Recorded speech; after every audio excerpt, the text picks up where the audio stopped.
दोस्तों, हिंदू पंचांग के सबसे पवित्र महीनों में से एक सावन का महीना शुरू हो गया है। भगवान शिव का ये महीना भक्तों के लिए अत्यंत लाभदायक होता है। सावन के महीने में भगवान शिव की पूजा विधि विधान के साथ की जाती है। हिंदू धर्म शास्त्रों में ये बात उल्लेखित है कि सावन सोमवार का व्रत रखने वाले भक्तों की मनोकामनाएं भगवान शिव तुरंत ही पूर्ण कर देते हैं। इसी के साथ ही सावन सोमवार के व्रत से मोक्ष भी प्राप्त होता है। जो महिलाएं सावन सोमवार का व्रत रखती हैं, उन्हें भगवान शिव सौभाग्यशाली होने का वरदान देते हैं। इस व्रत से घर में सुख समृद्धि आती है। मान्यताओं के अनुसार सावन सोमवार के व्रत का फल कथा का पाठ करने के बाद ही मिलता है। तो चलिए आज आपको एक ऐसी कहानी सुनाते हैं जिसको सुनने के बाद आप अपने मन में और शांति का अनुभव महसूस करेंगे। लेकिन इसी के साथ ही आपको मैं ये भी बताना चाहती हूँ कि अगर इस कहानी को आप सावन के महीने में सुनेंगे तो आपकी सारी मनोकामनाएं पूरी हो जाएंगी। बहुत समय पहले की बात है। एक साहूकार रहा करता था जिसके पास हर सुख सुविधा थी, मगर उसकी कोई संतान नहीं थी। इस बात से वो बहुत परेशान रहता था। संतान प्राप्ति के लिए वो सोमवार का व्रत रखने लगा और शिवालय में भोलेनाथ और आदि शक्ति की पूजा करने लगा। उसकी भक्ति से प्रसन्न होकर माँ पार्वती ने भोलेनाथ से उसे संतान का वरदान देने के लिए कहा, मगर भगवान शिव ने कहा कि उसके भाग्य में जो है उसे वही मिलेगा। ये कहकर भगवान शिव ने उस साहूकार की मनोकामनाओं को पूरा करने से मना कर दिया। लेकिन माता पार्वती की जिद से भगवान शिव ने साहूकार की इच्छा पूरी कर दी। इसके बाद भगवान शिव ने ये भी कहा कि साहूकार का बालक अल्पायु होगा और उसकी मृत्यु 12 साल में ही हो जाएगी। साहूकार भगवान शिव और माता पार्वती की सारी बातें सुन रहा था और वो इस वरदान से खुश भी नहीं था।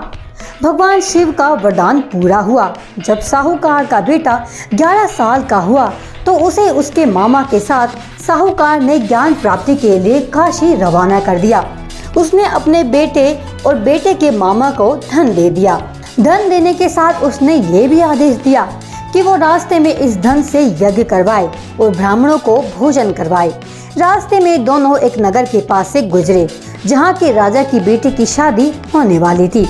राजा की बेटी की शादी जिस राजकुमार से होने वाली थी वो काना था, यानी एक आंख से देख नहीं पाता था। इस बात की खबर राजा को नहीं थी। राजकुमार के पिता का डर था कि अगर ये बात राजा को पता चल जाएगी तो वो शादी रोक देगा। जब राजकुमार के पिता ने साहूकार के बेटे को देखा तो वो उससे कहने लगा कि वो कुछ देर के लिए राजकुमार बन जाए। शादी होने के बाद वो उसे बहुत सारा धन देगा और अपने बेटे की पत्नी यानी राजकुमारी को अपने साथ ले जाएगा। साहूकार का बेटा नहीं माना, लेकिन अंत में उसे राजकुमार के पिता की बात माननी पड़ी। जब साहूकार के बेटे की शादी राजकुमारी से हो गई तब उसने राजकुमारी को सब बता दिया। राजकुमारी ने ये बात अपने पिता को बताई, जिसके बाद राजा ने राजकुमार के साथ अपनी बेटी को भेजने से मना कर दिया। इसके बाद साहूकार का बेटा अपने मामा के साथ काशी की ओर चल पड़े। जब वो दोनों काशी पहुंचे तो वहां यज्ञ करवाने लगे। जिस दिन यज्ञ था उस दिन साहूकार का बेटा 12 साल का हो गया और उसकी मौत हो गई। साहूकार के बेटे की मौत से सब विलाप करने लगे। थोड़ी देर बाद भगवान शिव और माता पार्वती वहां से गुजर रहे थे। तभी उन्हें रोने की आवाज सुनाई दी। ये आवाज सुनकर माता पार्वती परेशान हो गई। जिसके बाद भोलेनाथ से माता पार्वती ने आग्रह किया कि वो उन लोगों का दुख दर्द दूर कर दे। माता पार्वती की बात सुनकर भगवान शिव ने साहूकार के बेटे को वापस जीवित कर दिया। जीवित होने के बाद साहूकार के बेटे ने अपनी पढ़ाई पूरी की। काशी में अपनी पढ़ाई पूरी करने के बाद वो अपने राज्य जा रहा था। रास्ते में उसे वो राजा मिला जिसकी बेटी की शादी उसके साथ हो गई थी। राजा ने साहूकार के बेटे को पहचान लिया।